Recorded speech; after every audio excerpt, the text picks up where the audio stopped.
Happy new year guys, कैसे हैं आप सब। गाइस हम लोग चले गए आज सुबह सुबह जागेश्वर मंदिर, मैं और मेरी 3 दीदियाँ। तो दोस्तों आज हमें लगा साल का पहला दिन है तो क्यों ना मंदिर से शुरुआत की जाए। तो हम चले गए भोलेनाथ के मंदिर जागेश्वर, और आने का सफ़र तो क्या ही बताया आपको, पर फाइनली मंदिर में पहुंच गए हैं। और यहाँ पे देखो गाइस, ये कितनी प्यारी सी गाय है। गुंजन दी को गाय बहुत पसंद है तो उसको प्यार कर रही थी, और मेरा तो खैर क्या ही कहना।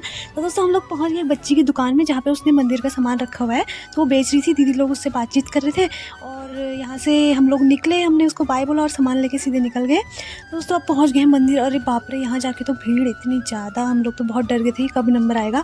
तो फाइनली 1.5-2 घंटे लग ही गए थे हमारे वहाँ पे नंबर आने में।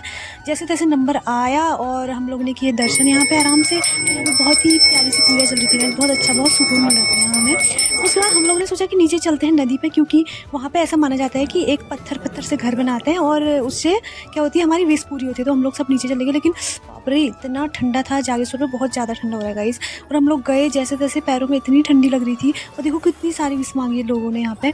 तो दीदी और गुंजन दिखा तो यहाँ पे घर बनना शुरू हो गया था। तो मैंने सोचा मैं भी अब शुरू कर लेती हूँ। मैंने भी पत्थर निकाले और धीरे धीरे शुरू किया। तो यहाँ पे देखो मेरा घर तो सबसे पहले बन चुका था। ये रहा मेरा घर, और उसके बाद ये दीदी का, और ये रहा गुंजन दी का घर। ये दोनों एक साथ बना रहे थे अगल बगल। और निधि दीदी को हम ढूंढ रहे थे, दीदी ने हमसे बहुत दूर घर बना लिया, पता नहीं ऐसा क्यों किया। देखो गाइस, दीदी का भी घर बन चुका है। पैरों में इतनी ठंड लग रही थी लेकिन फिर भी हम लोग लगे हुए थे ज़बरदस्ती। तो पानी में जाने की तो हम दीदी और मेरी तो हिम्मत नहीं हुई, पर गुंजन दी और दीदी चले गए यहाँ पे। तो फिर इन्होंने इनकी फ़ोटो क्लिक करी और हम लोग आगे सीधे धूप पे। गाइस बहुत भूख लगी थी, हम लोग गए राजमा चावल खाने। चलो अच्छा हमें राजमा चावल मिल गया, तो हम सब ने वो खाया। और उसके बाद गरम गरम जलेबी बनी हुई थी तो हम लोग ने वो भी खाई। उसके बाद हम लोग सीधे चल दिए अपनी वापस चितई की ओर। तो यहाँ पर रास्ते में आग जली थी, हम लोग बैठे। एक बच्ची भी मिली प्यारी सी, और दीदी को बच्चे बहुत पसंद है गाइस। तो दीदी ने उसको ना आग भी सिखाई कि लाओ तुम्हारे हाथ बहुत ठंडे हो रहे हैं। दीदी बहुत अच्छी है। तो उसके बाद देखो ये बच्ची वापस आई तो देखा कि बच्ची ने 9 पत्थर रखे थे, और हमने पूछा तो उसने बताया कि 9 टोकरी बिक गई, इसलिए मैंने 9 पत्थर रखे। वाह क्या माइंड है, मानना पड़ेगा। तो हम लोग पहुँच गए यहाँ पे चितई में गाइस। यहाँ पे काफ़ी ज़्यादा भीड़ थी यहाँ पे भी, क्योंकि भंडारा था आज। और हम लोग तो काफ़ी लेट पहुँचे, तो ज़्यादा रुके भी नहीं, क्योंकि 5 बजने वाला था और अंधेरा होने वाला था।